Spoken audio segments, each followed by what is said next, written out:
All right, good evening. A warm welcome to everyone here. Good evening, everybody. Welcome to Justice Talks presented by Logos ID, a nonprofit inclusive educational platform that addresses topics around philosophy, history, sociology, and pop culture. Our resources are free and can be accessed through many social media platforms, Logos ID on Twitter, Instagram, Spotify, and also on our website at logosid.xyz. Anyway, let me introduce myself first. My name is Bernice Cristela, and I will be serving as your moderator today. We also have Ms. Putri Hanitami and Arum as our sign language interpreter for today from Silang. And also a little introduction about this amazing event, Logos Festival 2021. It is an inclusive education festival supported by Indika Foundation. We held 13 bootcamp classes discussing justice from various perspectives of philosophy, law, gender, and politics.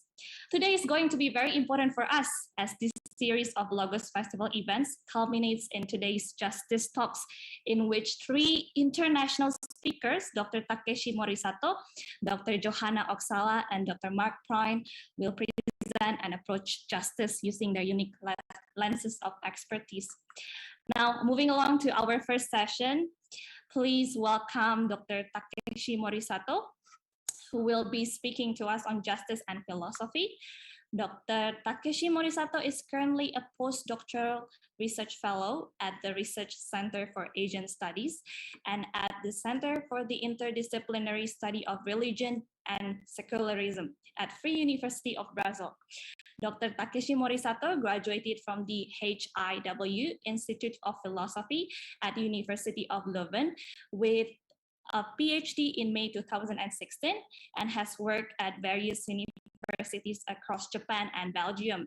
His current research project aspires to convey the philosophical significance of the Shikoku pilgrimage as a kind of religious experience. His research interests are around the Kyoto School, metaxology, metanoetics, and world philosophies. How are you, Dr. Takeshi Morisato? We haven't been able to hear you.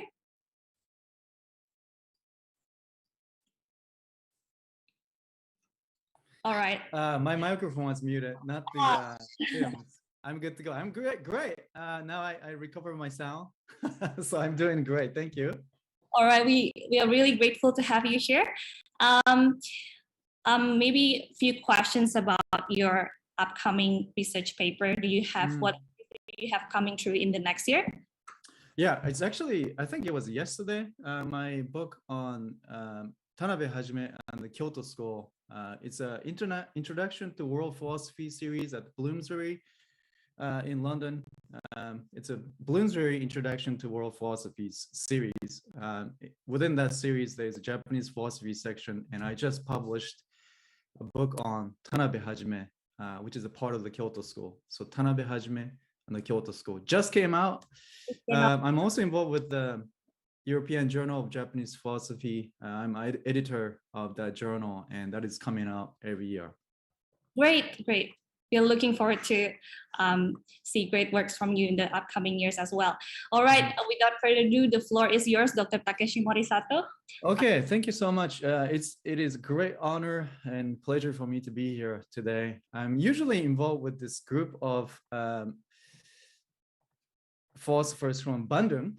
It's Kelas Isolasi Indonesia. That's the group that I usually work every other week to talk about philosophy and Japanese language. Now, this is a group based in Jakarta, my understanding is, and within Indonesia, there's so many different cultures and languages. So it's great to be a part of this vibrant intellectual environment of Indonesia. Now, the little qualifiers for my introduction, those are the information pre-pandemic.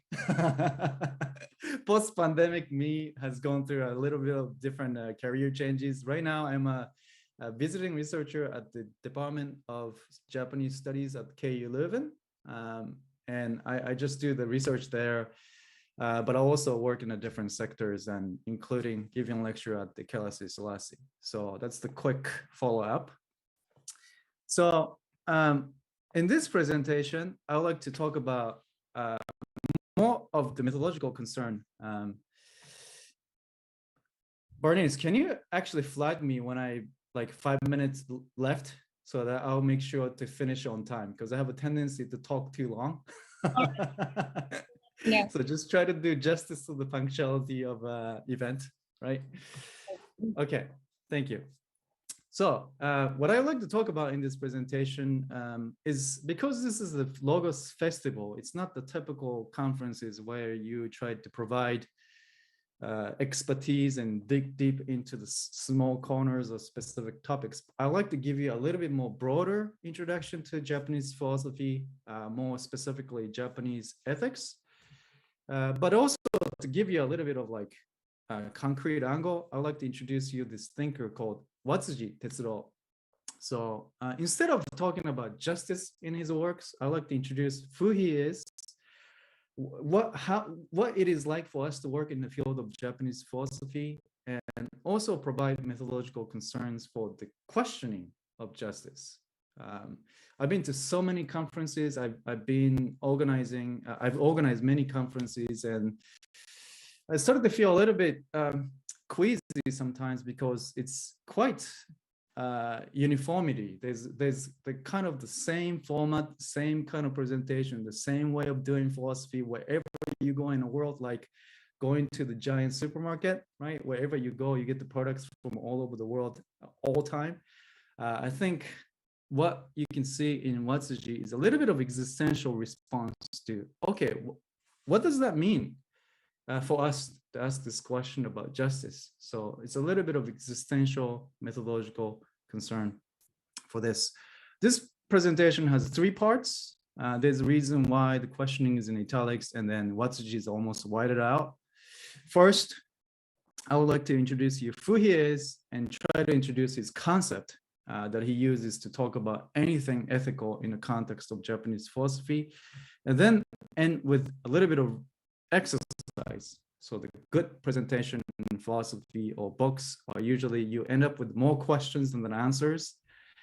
So hopefully we will end up with more questions at the end of this presentation. Okay. So Watsuji Tetsuro is a Japanese philosopher from 20th century. This is how he looks like. He's a part of the Kyoto School of Philosophy I just mentioned. It is a part of, and then you have to actually put the asterisk on it, because Kyoto School of Philosophy proper consists of famous thinkers like Nishida Kitaro, Tanabe Hajime, Nishitani Keiji. They worked on philosophy, religion, metaphysics, a much more metaphysical framework of thinking, dialectical thinking, so on and so forth. But Watsuji was affiliate, so he was teaching in Kyoto School, and he does actually take some of the insights from these thinkers, but he developed his own framework of thinking, and it's called Watsujian ethics. So Nishidian metaphysics, Tanabean philosophy of religion, Nishitani's philosophy of religion. He worked on Zen and interreligious dialogue, and Watsuji is predominantly ethics.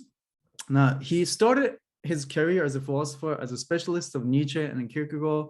So he has a very strong existential background, and I'm just imitating his method in this presentation as well.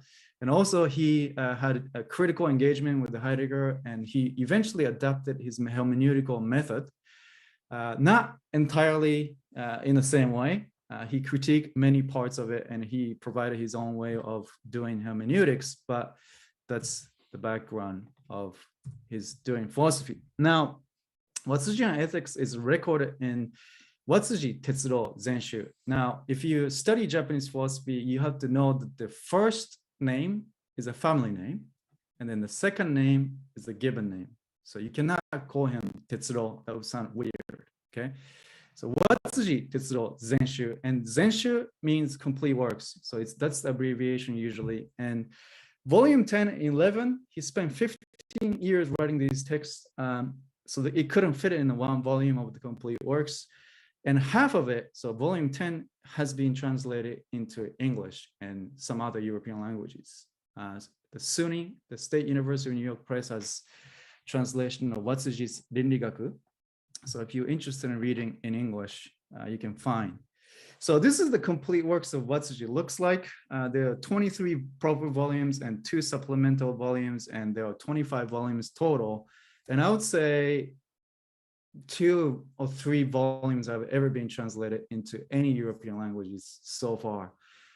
There are young scholars like Kyle Shuttleworth currently working on many translation of Watsuji, and there are other scholars that work on the Czech translation or Italian translation of Watsuji's works.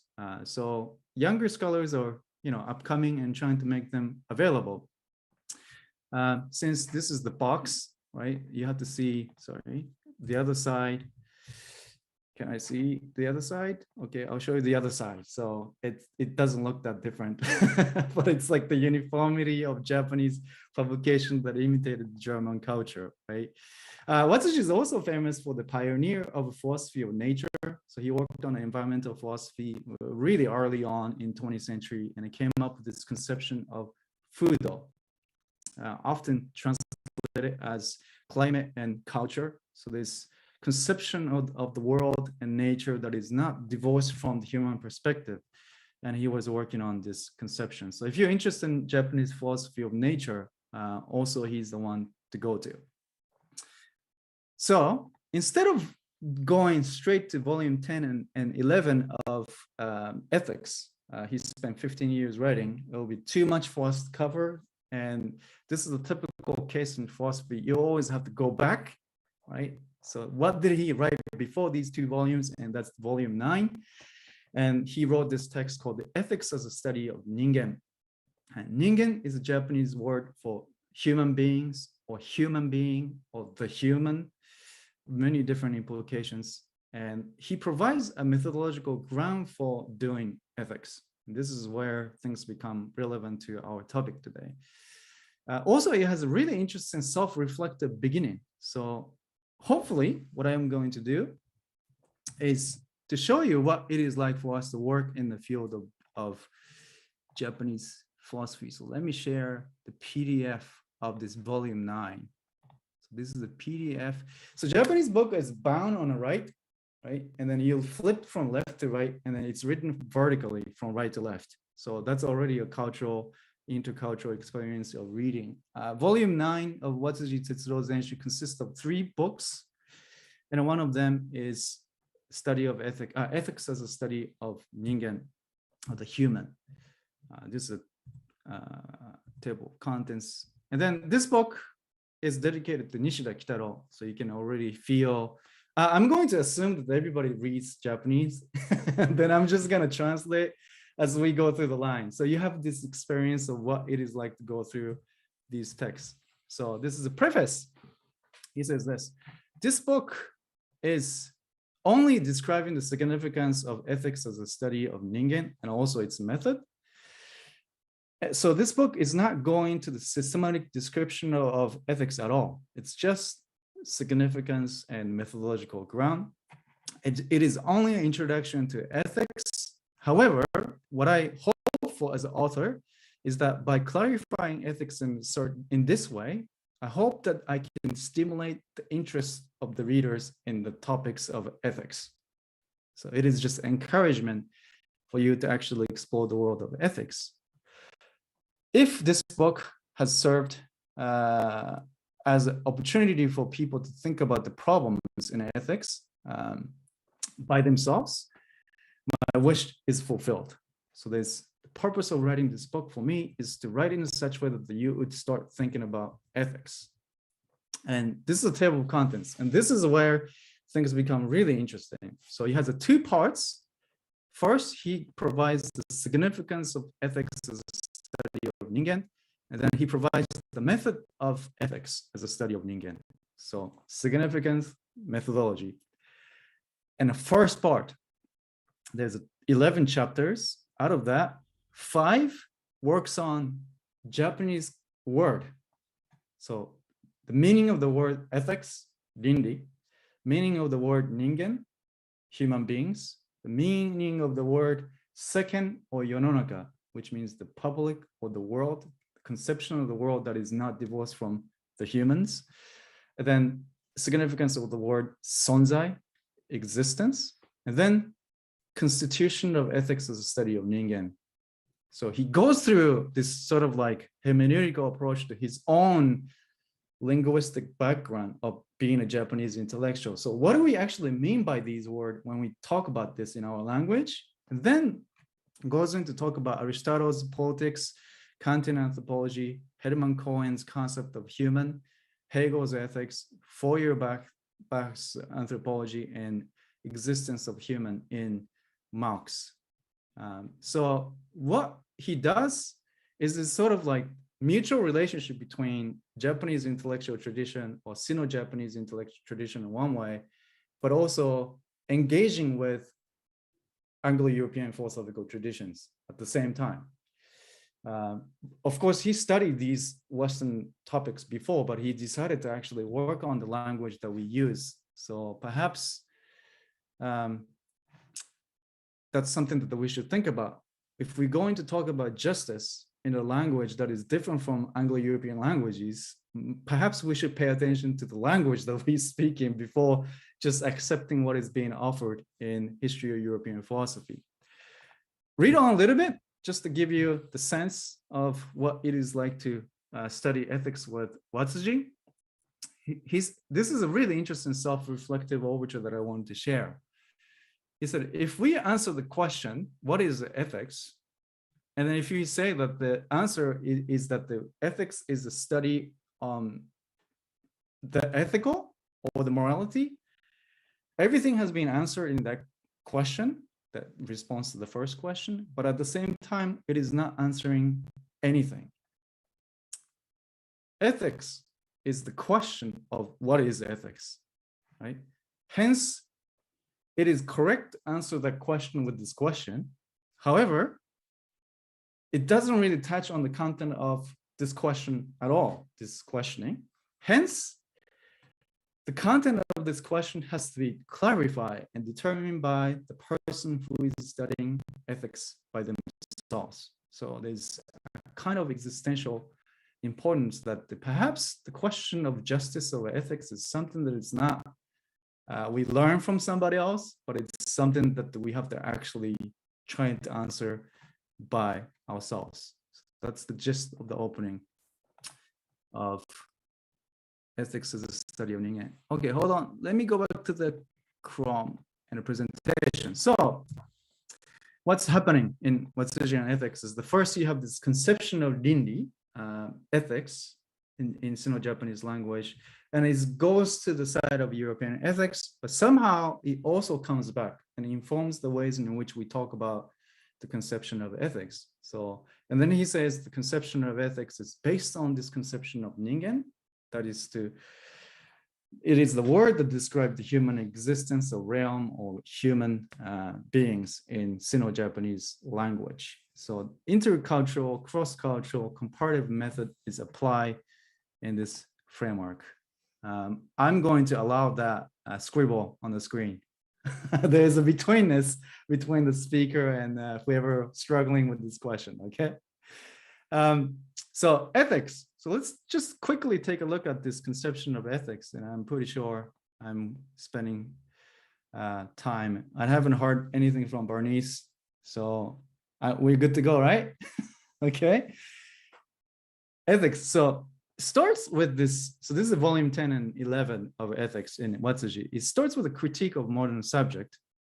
He says the modern subject has this conception of individual consciousness or reason. They use these conception to describe the concept of subject, or the ways in which we talk about subjectivity, often based on these models, right? And then you have this object that stands over against subject. And I think if you have read Heidegger, this is really standard critique of modern philosophy. And then somehow object or the nature of the world that exists outside of subject or underneath the subject is in conflict with between subjectivity and objectivity. And most philosophers wouldn't hold on to this naive division. A lot of them try to come up with different framework to mitigate the gap between subject and object. So they talk about super individual self, or happiness of the society, right? The state, or the whole, or the I and we in Hegel, for instance, or welfare of humankind. You come up with different frameworks to mitigate these gaps. But he says, interesting, in Sino-Japanese language, the conception of ethics provides different understanding of subject, which is the ningen, and it is neither subject nor object in Anglo-European philosophical framework, and it immediately provides this conception of betweenness. And then he approaches hermeneutical, he adopts the hermeneutical approach, because he said language is also the between. It's neither subject or object. This is also interesting perspective of language. First of all, it's intersubjective. So it's not confined to the individual consciousness. It's a network of subjects that allows us to speak the language and understand each other. And he also said it's a transsubjective. So somehow the fact that we speak language and communicate with each other, it is a kind of response to what's happening in the world. So it is not only our communication to each other as human subject, but it's the kind of expression that we do in response to the world. So we are speaking to and from the world, or communicating with the world, if you speak any language. So for Watsuji, both the conception of human, it's neither subject nor object, it's a betweenness, and then also the language. By paying attention to the language, you'll be able to actually access this conception of between. Real quickly, so the conception of between, or ma, is the language of ma, or aida, or gen. So ningen is a people, betweenness. The language itself has this between. It is spatial metaphor, but also sometimes used for temporal metaphor. So it's a space, realm, but also time. So it's, again, you have very metaphysical implications. So how does he use this word betweenness? He said it's a dynamic between.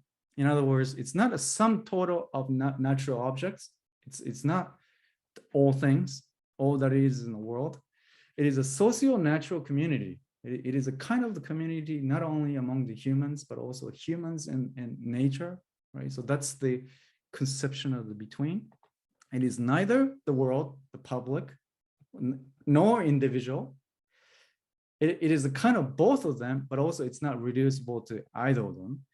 He says the betweenness itself is purely transformative and empty in and of itself. So you can't really talk about this betweenness as if it has any content. It's just pure transformation. And then it has the motion of absolute negation.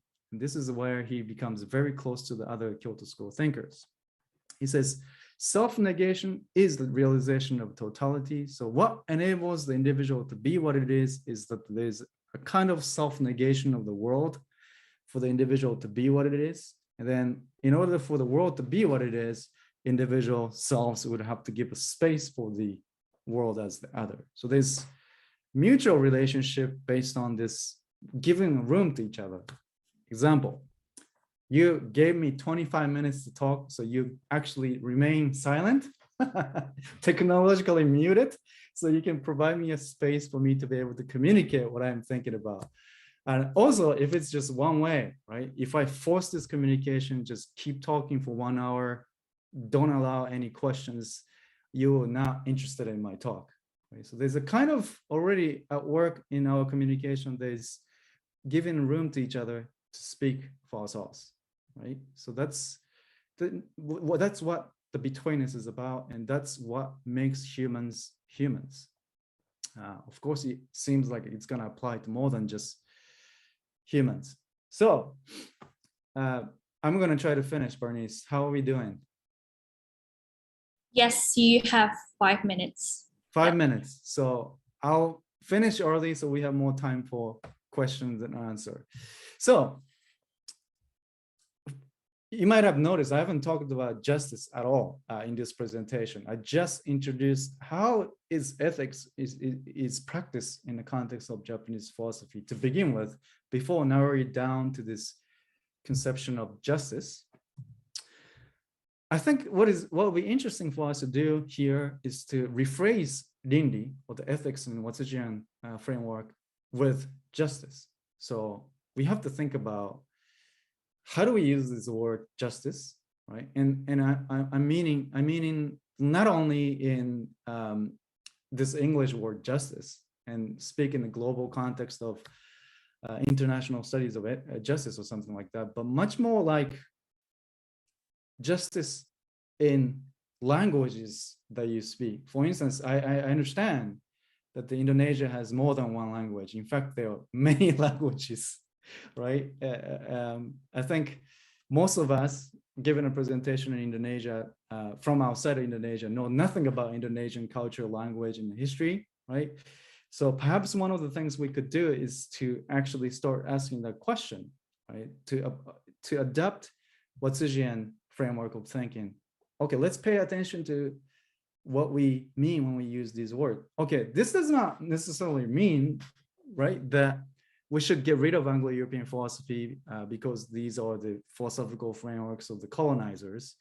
If we're going to apply that logic, we would have to get rid of Japanese philosophy as well in Indonesia, because it's double colonized process, right?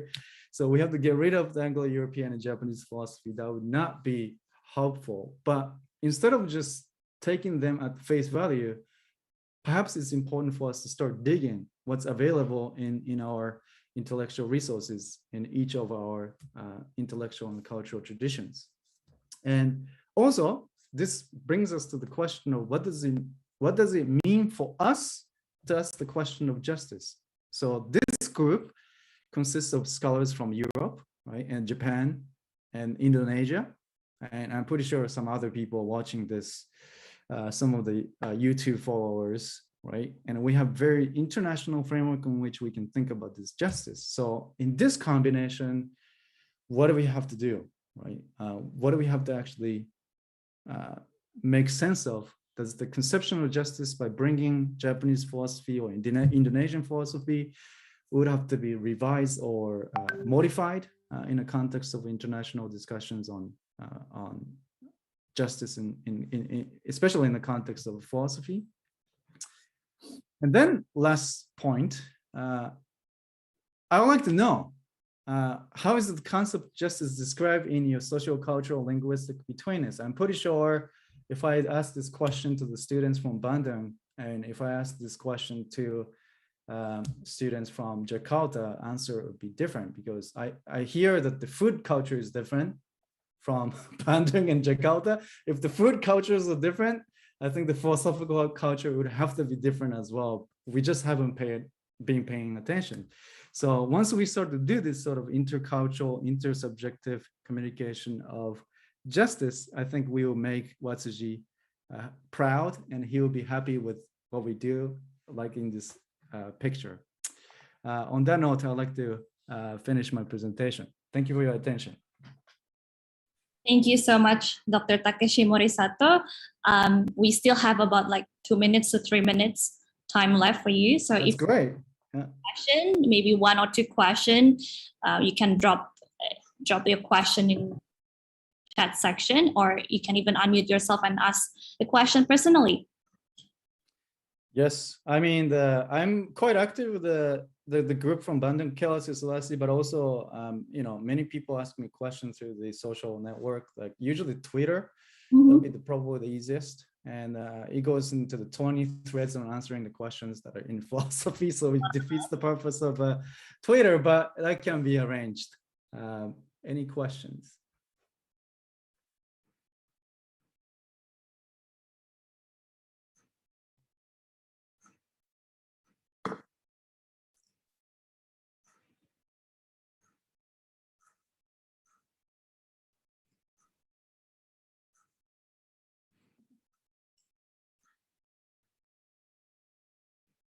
Maybe it's a little overwhelming. Anonymity is necessary for asking questions sometimes too, right?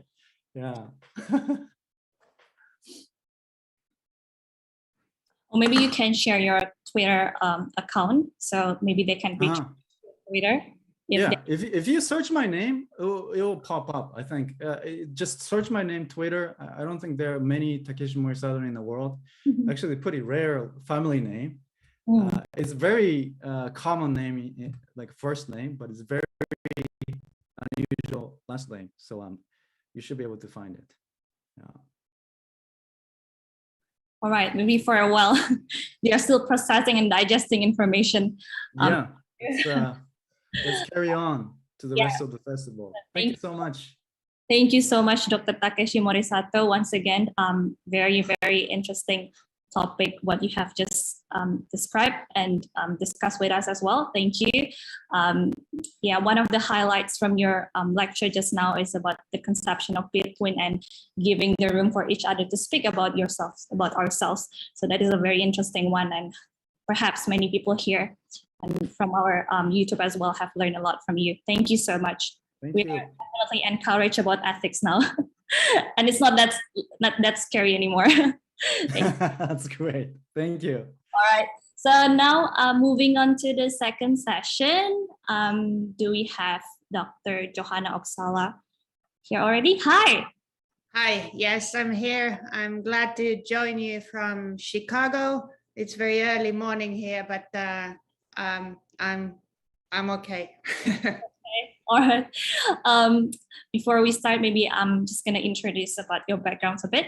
So our second speaker, Dr. Johanna Oksala, areas of expertise are political philosophy, feminist philosophy, environmental philosophy, Foucault, and phenomenology. She has published 6 monographs, if I'm not mistaken, and over 40 journal articles and book chapters. She is internationally recognized as her work has been translated into 8 languages. She has given talks across the globe as well. She is now the Arthur J. Schmitt Professor of Philosophy at the Department of Philosophy at Loyola University, Chicago. I'm very pleased to present Dr. Johanna Oksala. You have wrote 40 journal articles, but we are so curious, what are your most important publications so far? I think my most important publications fall in the fields of continental philosophy and feminist philosophy. These are what I'm best known for. I've particularly worked on a French philosopher called Michel Foucault. I wrote my PhD on his thought, and this is something that I have published a lot on this topic. But also I'm increasingly interested in questions of environmental philosophy. So my most recent research really deals with this topic, and I hope to say something about it today also. All right. Thank you so much for your little introduction and updates. I will just leave it to you, and you can start your lecture. Thank you. Thank you, Bernice. Thanks for the introduction, and thanks a lot for the invitation. It's a real pleasure to be here, and I look forward to sharing some of my thoughts on justice with you. This is, of course, a topic that I think all philosophers are in some ways always thinking about, either directly or indirectly. So let me begin. Recording in progress. I want to begin by reading you a short paragraph from a letter by Seneca, a celebrated Roman philosopher and statesman. In this paragraph, Seneca discusses slavery, a central institution in ancient Roman society. He writes, "Remember, if you please, that the man you call slave sprang from the same seed, enjoys the same daylight, breathes like you, lives like you, dies like you. You can as easily conceive him a free man as he can conceive you a slave. The essence of my teaching is this: treat your inferior as you wish your superior to treat you." Seneca's letter on slavery is striking because while he movingly exhorts us to recognize and respect the human dignity of a slave, Seneca is not advocating the abolition of slavery, not at all. He sees nothing wrong with slavery as an institution. In other words, he approaches slavery as a moral and personal question of how we should treat people who appear inferior to us. He presents his views on slavery here in explicit contrast to those of Aristotle, who had famously defended the institution of slavery by arguing that some people were natural slaves without the mental capacity for self-rule. Seneca clearly rejects this idea of inborn inequality. According to him, all humans, including slaves, are entitled to the same respect and dignity. They must not be beaten or raped, for example. At the same time, Seneca does not see slavery itself as a political problem at all. That is, a question concerning the justice of human organizations and institutions. When philosophers discuss justice, they commonly distinguish between these two aspects of justice. On the one hand, we can frame justice as an ethical problem confronting an individual person. So how do I, as an individual, act in a just manner in relation to other people? On the other hand, we can frame the problem of justice as a social or political question. So what kind of social, economic, and political institutions, organizations, and practices are just? The example of Seneca should make clear, however, that most of us would deem the purely ethical question about justice as partial, superficial, or even meaningless if we do not address the socio-political question of justice at all.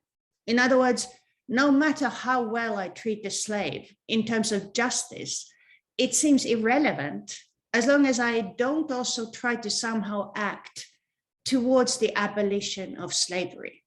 Many political philosophers would claim that justice is the most important virtue of social and political institutions, just as truth is the most important virtue of scientific theories.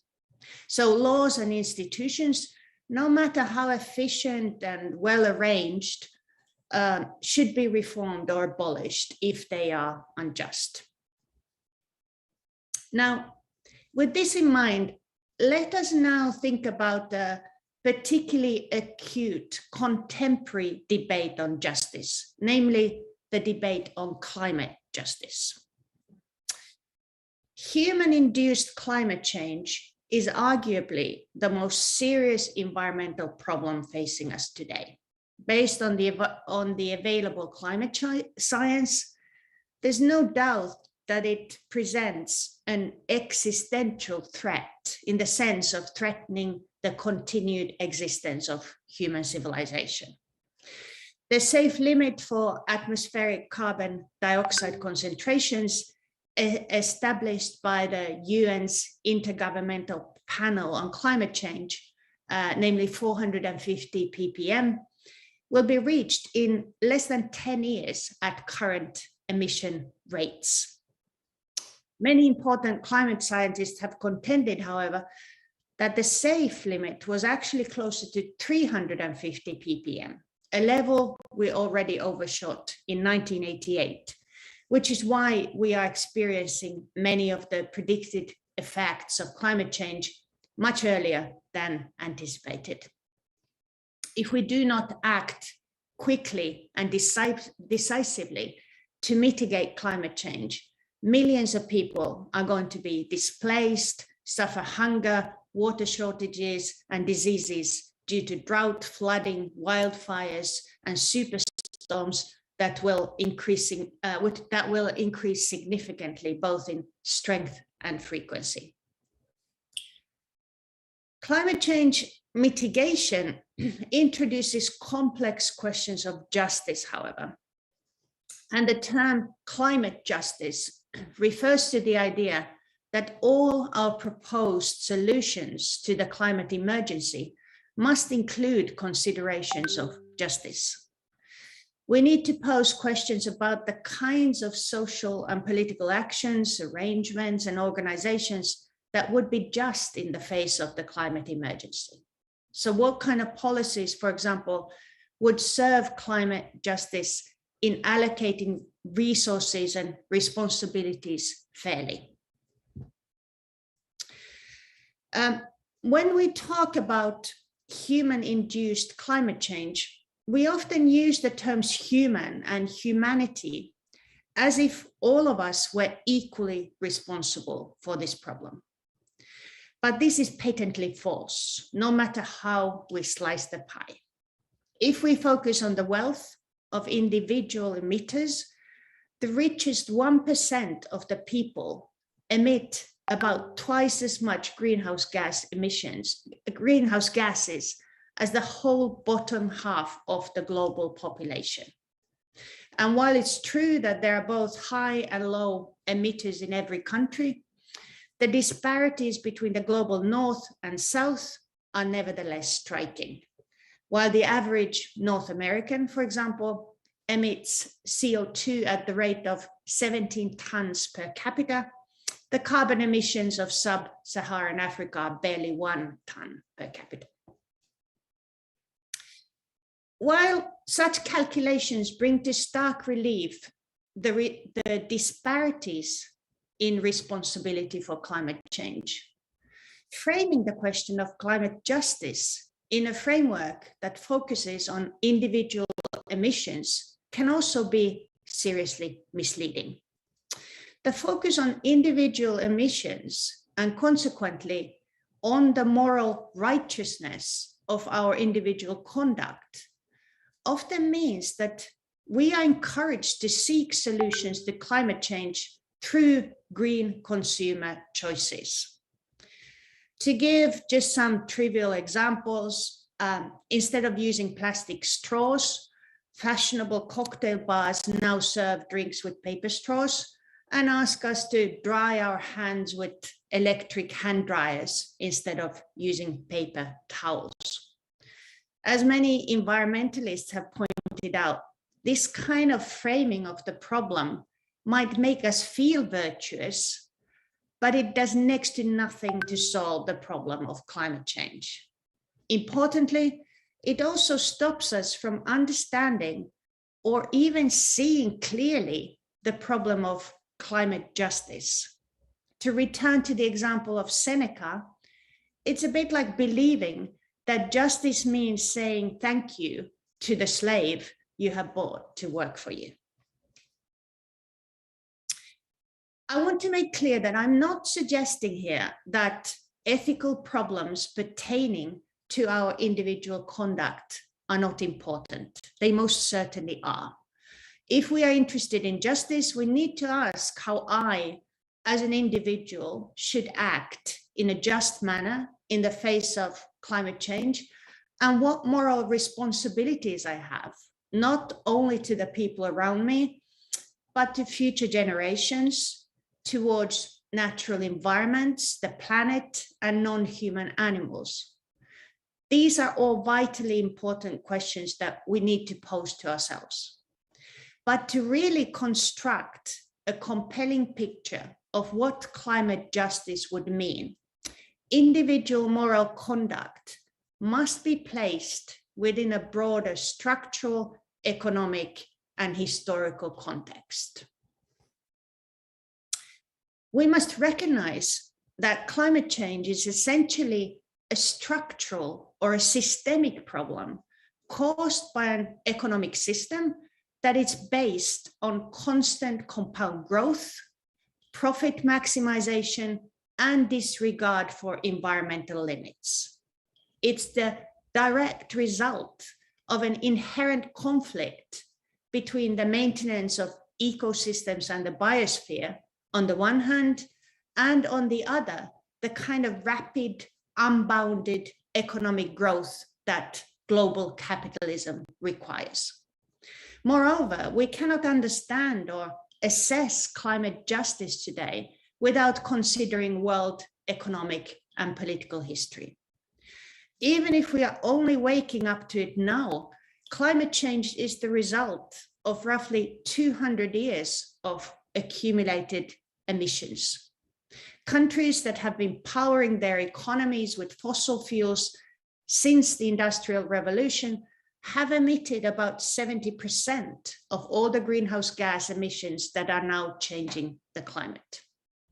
These are, to a large extent, the same countries that are already responsible for the exploitative legacy of imperialism. Wealth also offers a significant measure of protection against the adverse effects of climate change, such as food and water shortages, extreme heat waves, and floods. In other words, climate change poses a daunting challenge to justice, because the poor people least responsible for the problem are often the people suffering most from its harmful consequences. When we bring into focus the systemic and historical nature of climate change, then our questions about climate justice must also look strikingly different. Iris Marion Young, a philosopher who has thought deeply about the ethics of structural problems, develops the idea of what she calls structural injustice. She defines structural injustice by writing that structural injustice exists when social processes put large groups of people under systemic threat of domination or deprivation of the means to develop and exercise their capacities. Structural injustice is a kind of moral wrong distinct from the wrongful actions of individual agents. Structural injustice occurs as a consequence of many individuals and institutions acting to pursue their particular goals and interests, for the most part within the limits of accepted rules and norms, but which nevertheless cause serious harm to others. Now, following this definition, climate change is a structural injustice. It's a human-induced process that puts large groups of people under systemic threat of deprivation. Climate change is also a consequence of many individuals and institutions acting to pursue their particular economic goals and interests, for the most part within the limits of the law, but the compound effect of their actions results in catastrophic consequences for the environment and the people who depend on it.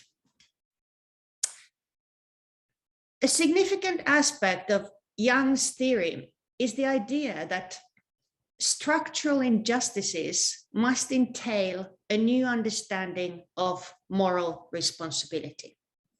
According to Young, moral responsibility must follow from our relationship to unjust structures and is relative to our position within them. So her key contention is that those who contribute by their actions to structural processes with unjust outcomes share responsibility for the injustice. This claim stands in sharp contrast to our traditional way of understanding legal and moral responsibility. We usually think that in order to bear responsibility for a harm, a person must have directly caused the harm with intent and knowledge of the likely consequences of their actions. Young argues that such an understanding of moral responsibility is inadequate for understanding our responsibility for structural injustices, however, because structural injustice is not directly caused by any one person, it's not intended, and when many people act within social structures, they often do not know exactly what the consequences of their actions will be. So Young's new model of responsibility argues for collective political responsibility, which is shared by all people connected to structural injustice.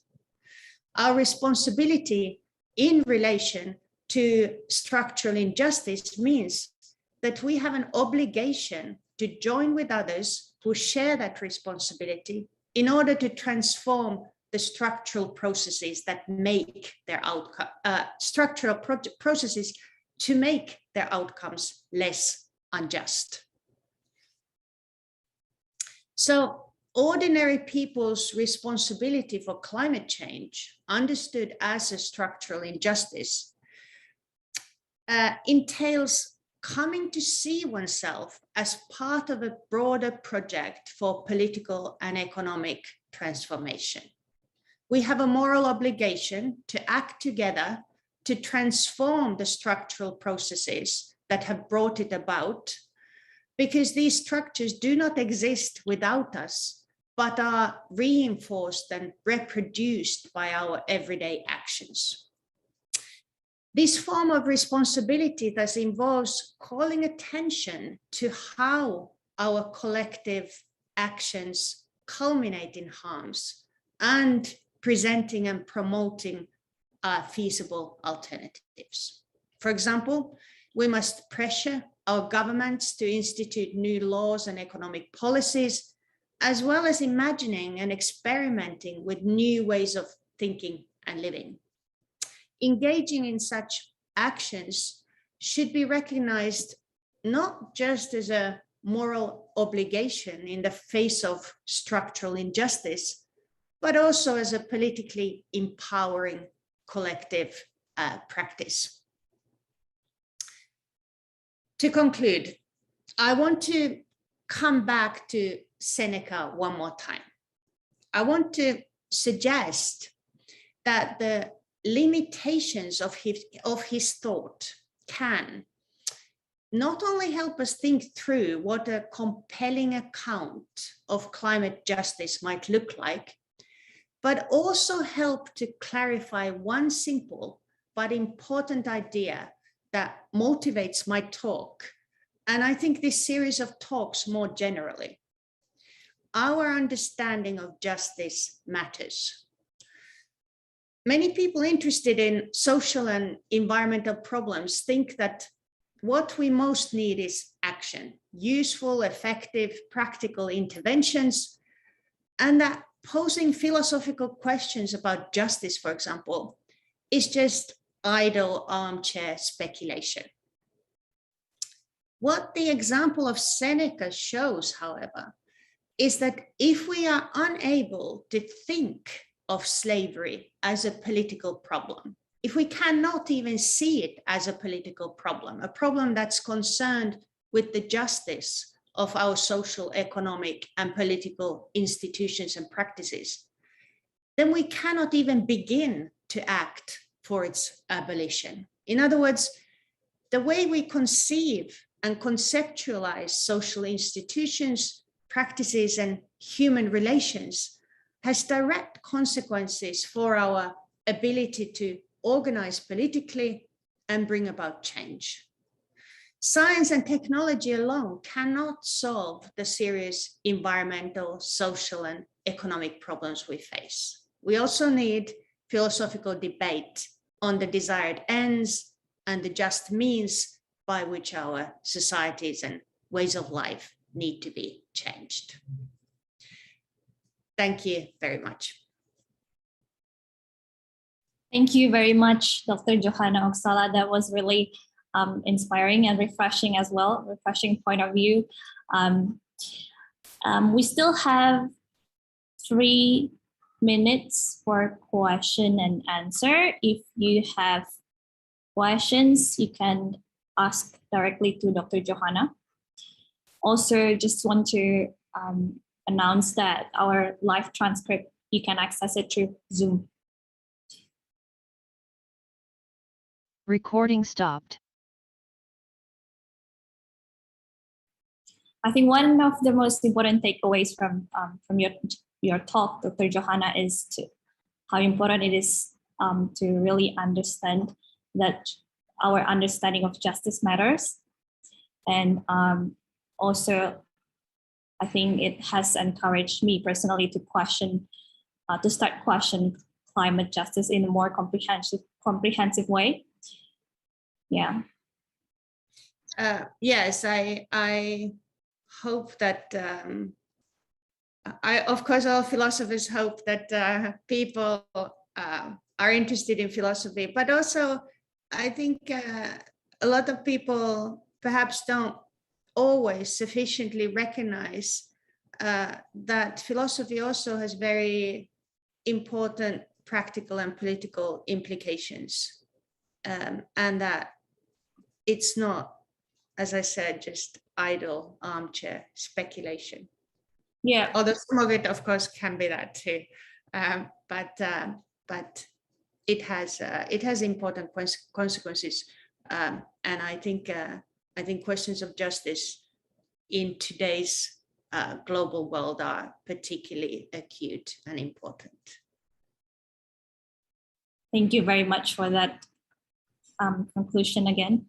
Okay, we have one question in the chat comment. I will read it to you. From Putri Zakia Kamilia. Hello, Mrs. Johanna. I have a question to ask. I often hear people argue about developing countries that are using non-renewable resources get blamed by developed countries about climate change. People say that they don't deserve to judge like that because they have been using non-renewable resources since a long ago. And the developing countries still entitled to use non-renewable resources for their progress. What do you think about that? Okay, this is a very timely and acute question of climate change, climate justice. Of course, this is something that we really need to figure out in some way, because as I emphasized, I think it's important when we talk about climate change. It's very important to see this problem in a historical context. We can't start from zero. We have to accept that the countries who have been powering their economies with fossil fuels for much longer need to take more responsibility for solving this question. Their wealth is, in a sense, built on those emissions, and that wealth now needs to be redistributed in a different way if we want to talk about climate justice, and if we want to solve this issue in a fair manner, in any sense at all. But of course, I think that people in the global south are also recognizing the reality of our situation, that this is an emergency, and that despite the fact that in all fairness, they should have the same amount of they should receive the same amount of the carbon budget that we have left. We are simply running out of space to dump our emissions. So in some ways, there has to be also, I think, an important awareness in the countries of the global south that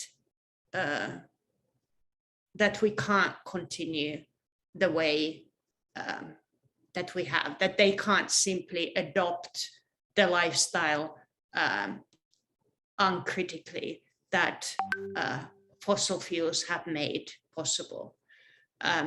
So I sorry about this roundabout way of answering this question. I think it's a question of trying to negotiate and find a way that has got to do with the fair distribution of resources and emission sinks. And this means, I think, it requires more from the developed countries of overdeveloped countries of the global north, but it will also require something from everybody. Thank you for answering that question. I'm going to close the second session from Dr. Johanna Oksala. Once again, thank you very much for your time. We are really pleased to hear your lecture just now. Okay, moving on. Thank you, everybody. Thank you. All right, moving on to our third session. So it is a great pleasure once again for me to introduce our third speaker for today, who is going to talk to us about critical pedagogy. Yes, a very interesting and important topic indeed. Maybe in Indonesia, we haven't been able to hear about this much, but we are grateful to have Dr. Marc Pruyn here today to speak about critical pedagogy. He is a senior lecturer at the School of Curriculum, Teaching and Inclusive Education at Monash University. He is best known for his work around citizenship, diversity, and critical pedagogy. His research interests include exploring the connections between education for social justice, multiculturalism, and social studies. Please join me in welcoming Dr. Marc Pruyn. Hi, how are you? Are you live from Melbourne, perhaps? I am. Is my volume okay? Yep. Great. Hi, Bernice. Yes, indeed. Thank you. Your introduction makes me sound fancier than I think I am, but I'm going to go ahead and share screen and start my timer and get rolling. All right, over to you. Great.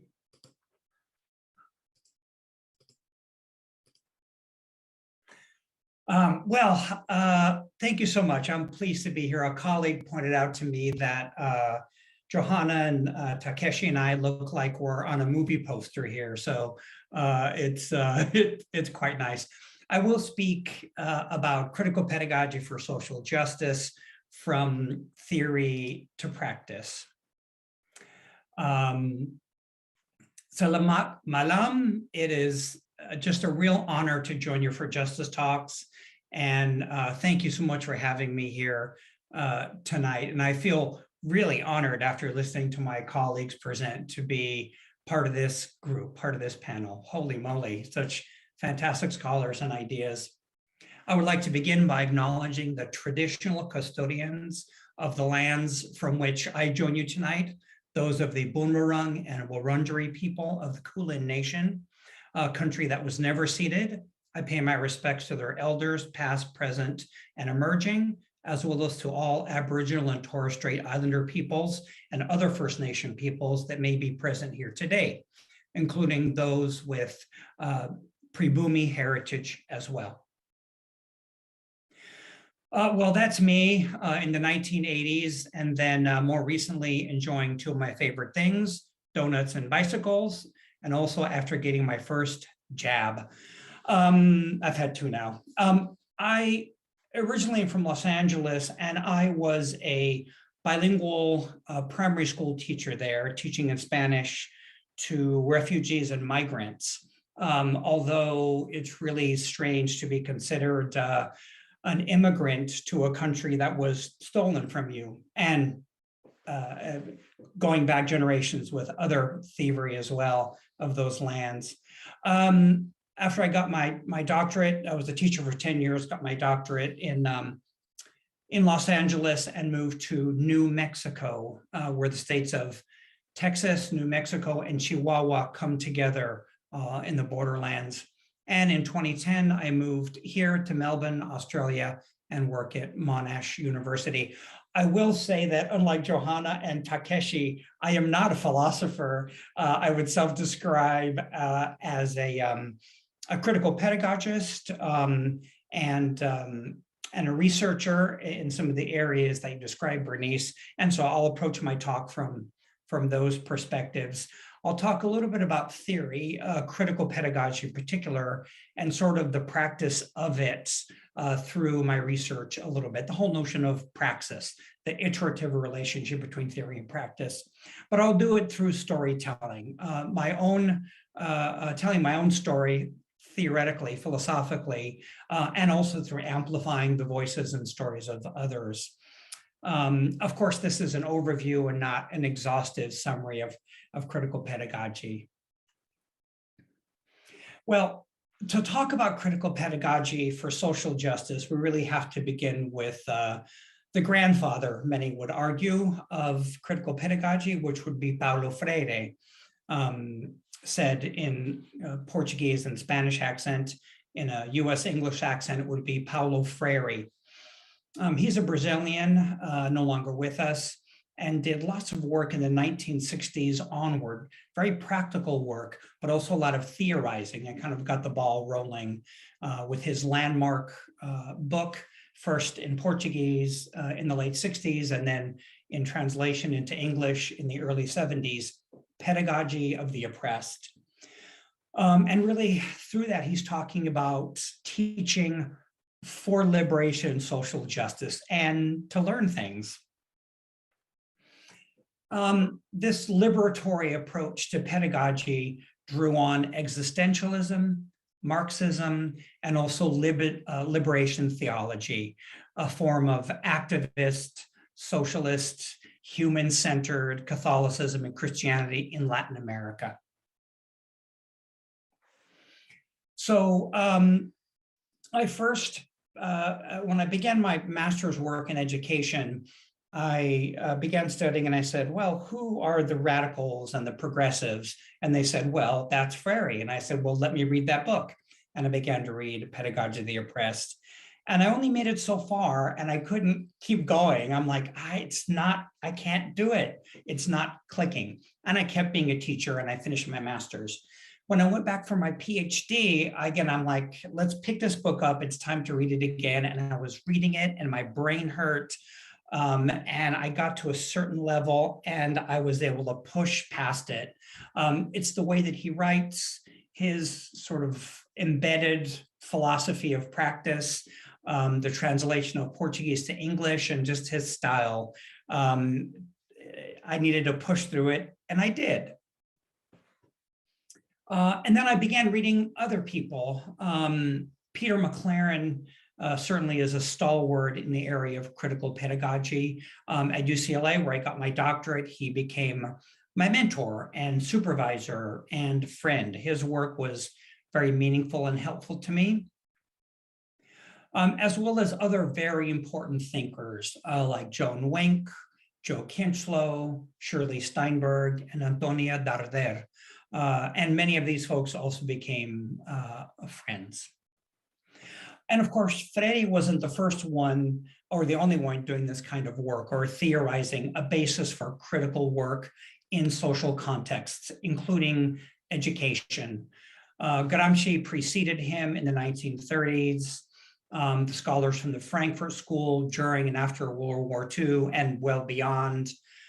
Miles Horton did work among African Americans and working class white people in the US South and Appalachia, sort of in a parallel trajectory. Later, Horton and Freire wrote a beautiful book together that was so helpful and lovely called We Make the Road by Walking.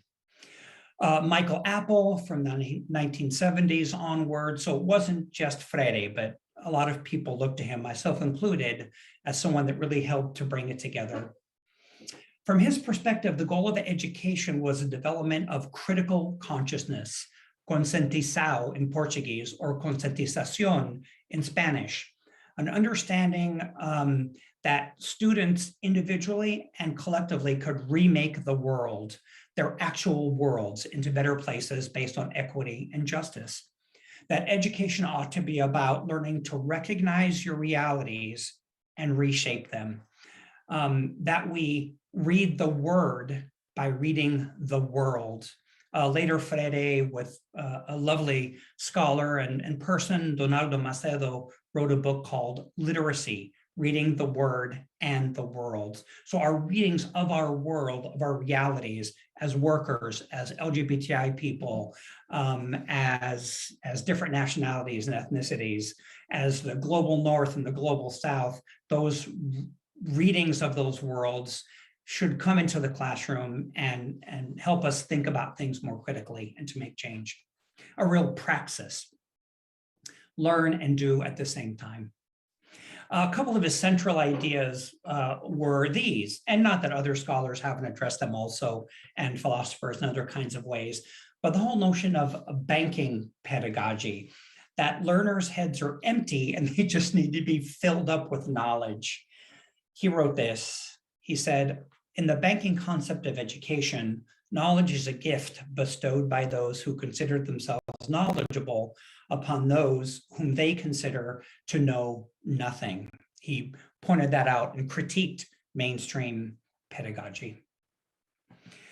And this takes me to Takeshi's. I was taking some serious notes about subject, object, and naive conceptions of these two things and the importance of betweenness, which I need to read about now. But Freire would talk about the fact that students and human beings ought to stop seeing themselves as the objects that are acted upon by others, but as the subjects that can act on their own worlds. That was a key concept of his. And Freire's approach to critical pedagogy, or in critical pedagogy itself, has had a massive, tremendous impact around the world. These are two posters from the Nicaraguan literacy campaign after a very popular and then democratic revolution in Nicaragua in the late 70s against yet another US-supported dictator. And then the US went after them with a vengeance. But when they first came to power, the Sandinistas had a national literacy campaign based on Freire's technique. And the figures are something like there was an 80% illiteracy rate. And so they trained up all the high school kids in the country in using this technique, which was based in people's real lives. They got to decide what the focus of the curriculum was, and then sort of take actions around that and learn. 80% illiteracy after a year of these young people being out there to, I think, 15% illiteracy in 1 year.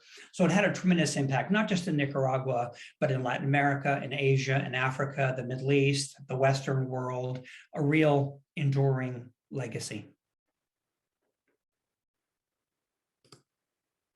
There we go. So those are very, very briefly, but some of the ideas behind the notion of critical pedagogy.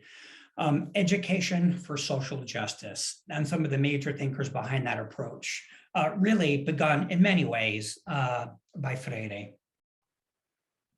So what should you read if you want to know more about critical pedagogy? What should be on your summer or winter reading list, depending on what hemisphere you live in?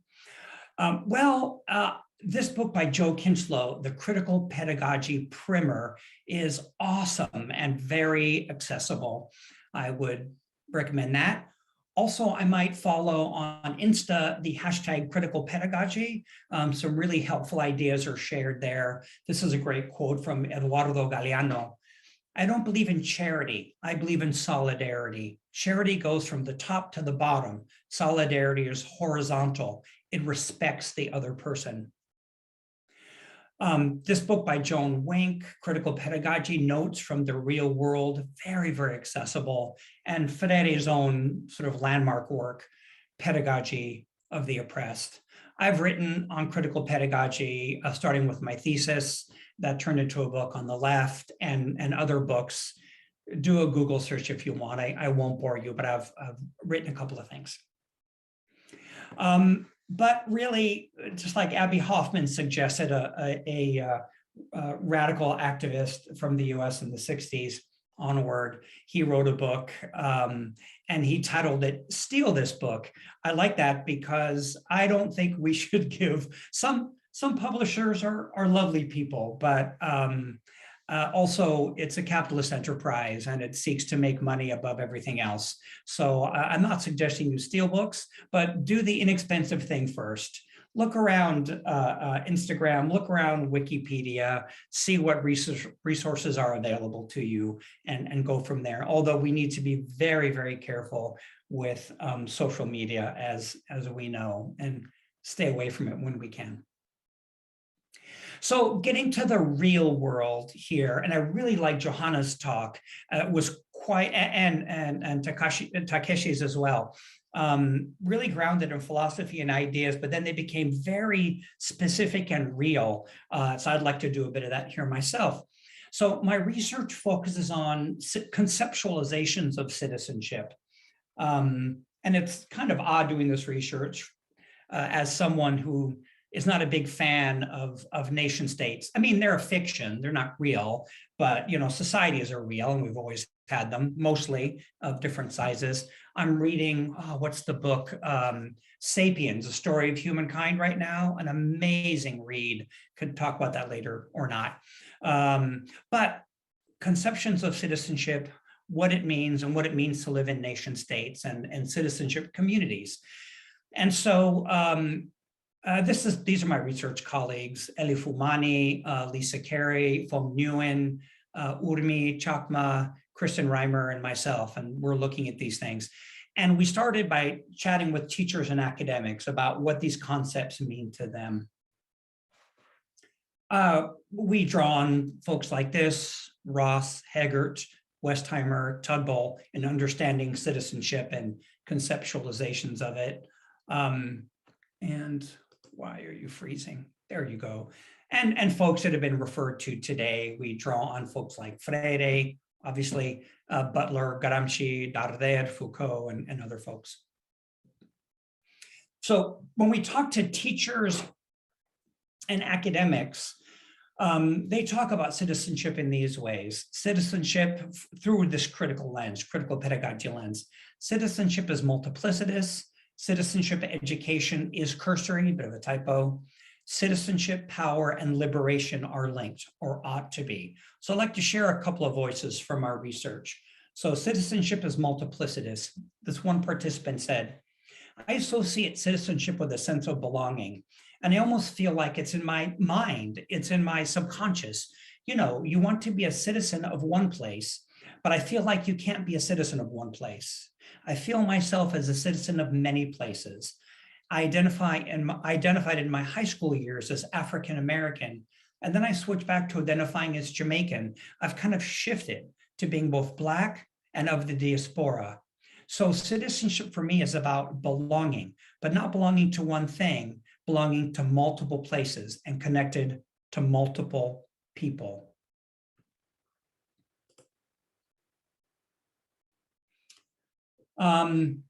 Citizenship, power, and liberation are linked. This is the same participant. When I talk to young women of color, I try to teach a strategic way for them to push back against oppression. We talk about who they are and about their community. There was one young woman in particular who identified as being Vincentian from the Caribbean island of St. Vincent. Even though she was born in the US, she's a second-generation immigrant. She says, "I'm Vincy. That's where I'm from. That's my identity." Then later, after working in this group with her and other young women of color, she said, "I'm African American." When I asked her, "How is it that you're African American?" And she said, "Well, I identify as African American because I identified as a part of the struggle." So that's where the solidarity comes in. And these young women are even talking about their friends from like El Salvador, or all these different places, other young women of color, who they're coming together to push back against oppression. They were creating communities. And in terms of citizenship, they couldn't find a community that they fit into. So they created new communities. So then we began speaking with youth, with young people, and with children. Children of the next phase, so 16 to 30-year-olds, youth, looking at similar kinds of things and asking them questions. And we did it because this was in the middle of COVID. We had planned to use a World Cafe methodology, which is really involves having sort of participant-focused conversations in a relaxed setting, as if it were like a coffee house. Conversations that are co-led by the researchers and participants together. We've had a couple of these so far, but we had to reinvent them as online spaces, and that's gone pretty well. And we've had 2 of them so far, and we have several others scheduled for early next year. So when we spoke with these young people, this is what they were saying. Citizenship ought to be defined and contested.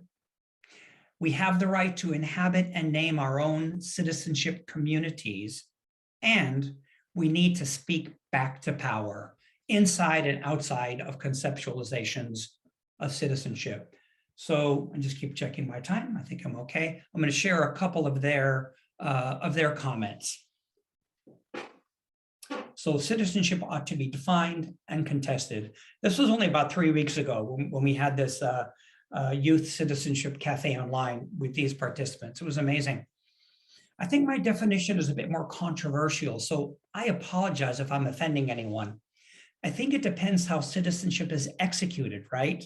When it's sanitized, it's almost like a form of fascism to me, but it's also a useful way to allocate resources because these two different kinds of definitions, they're like intentions to each other.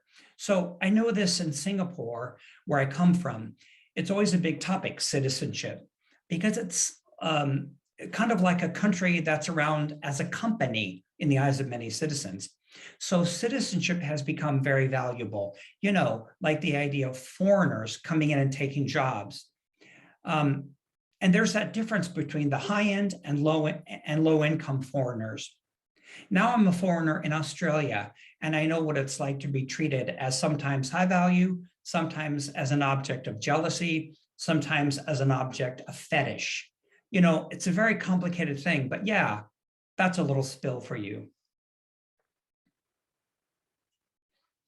Another participant, in terms of speaking back to power, said, like when people migrate here, I think of people who look like me and have a similar faith. They are often asked to prove that they are a citizen. Like the burden of proof is larger, reflected in the immigration process and in the social processes that have been mentioned. You know, like at what point are you qualified as an Australian, a citizen? It actually feels quite arbitrary. And finally, this quote, what we give and need from a group is mutual, but it's also shared identity. But that shared identity doesn't have to determine whether the people in that group will get along. Like we spoke about how there are so many experiences of people of color. So for example, people in mental health and neurodiverse communities like ADHD and autism are an example. Their expression of mental health, their experiences of mental health are different from a white person's experiences of mental health. And that doesn't always intersect in the way you would think. So that common understanding of what mutual respect means is contested. An understanding of respect can exist on a spectrum, but we have to be aware that it exists on multiple levels to be able to navigate through conversations. So, you know, that's through the multiple lenses. I think we're all ending like 2 or 3 minutes early, which is great. I'm shocked that academics can say so much in such a tight time. That's great. So for me, and going back to Freire and the lenses through which we're looking at our data and trying to understand it, I really do like, although again, I have some reading to do as a non-philosopher, but the whole notion of being subjects that have the right to write and rewrite their realities collectively almost goes back also to Johanna's work and the notion of what are our responsibilities to recycle, not that it's a bad thing, versus telling Coca-Cola to stop making beverages. Well, they're all bad beverages, but beverages in plastic containers, like it's on them, right? But what we can do, for us, it goes back to Freire's notion. And to not be neutral. We can't be neutral. Washing one's hands of the conflict between the powerful and the powerless means to side with the powerful, not to be neutral. So we can't be neutral. So thanks for listening to my talk and just for being part of this incredible panel. And feel free to reach out with further questions or critiques or advice. Happy to talk to you about sort of our youth citizenship cafe work. My email's there, and I will stop. Thanks. Thank you so much, Dr. Marc Pruyn. Would like again to say thank you for the eye-opening introduction of Paulo Freire and who founded the Critical Pedagogy as a philosophy of education. And perhaps, if I'm not mistaken, one of the implications of your talk is particularly for educators to challenge their students to examine the power structures and identities around their surroundings. Perhaps maybe you can. I think so, and it's tricky, and I think a lot of there have been phenomenal strides and so impressive.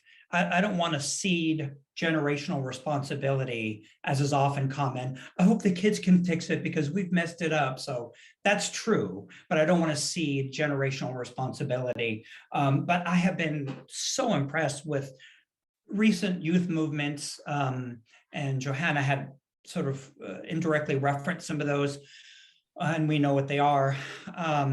But at the same time, I think around Me Too, Black Lives Matter, climate strike, just some incredible movements of youth and of cross-generational activists.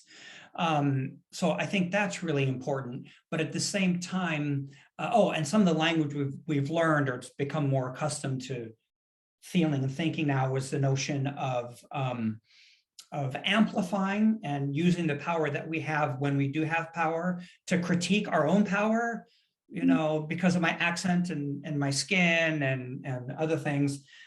So I think in terms of your question, Bernice, you know, moving away from the notion of empowerment of our students or of anybody, but just having conversations that, I guess going back to Freire, have us encourage or help to facilitate the development of critical consciousness, much in sort of the deep reading that Takeshi was sharing with us, and Johanna too, in the scholar she was focusing on, just deep thinking and deep reading and deep reflection, so that everyone can sort of, you know, rise to an activism that they feel appropriate. And it's really our job to stand shoulder to shoulder with them. It's not our job necessarily to lead, although I would go back to Gramsci and others, and I think Foucault, but the whole notion of organic intellectuals, and that's an important process. But you know, we want to stand shoulder to shoulder with people and not empower them or lead them, kind of thing. Long answer, sorry.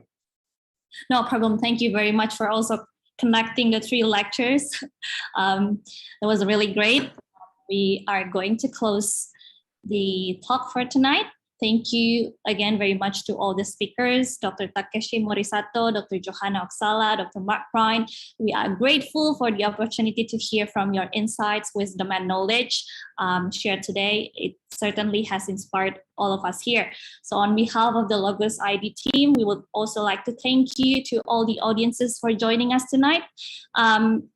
We would also like to ask you to pause for a moment to take a picture together. So if you can open your video, if you are able, you can take some time to open your video and take a picture together and show us your brightest smiles, although it's almost midnight probably.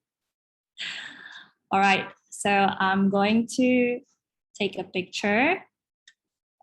Okay, so people are showing up. So I'm just gonna wait for a few seconds here so we can take pictures. All right, 3. Are you ready? Oh, all right.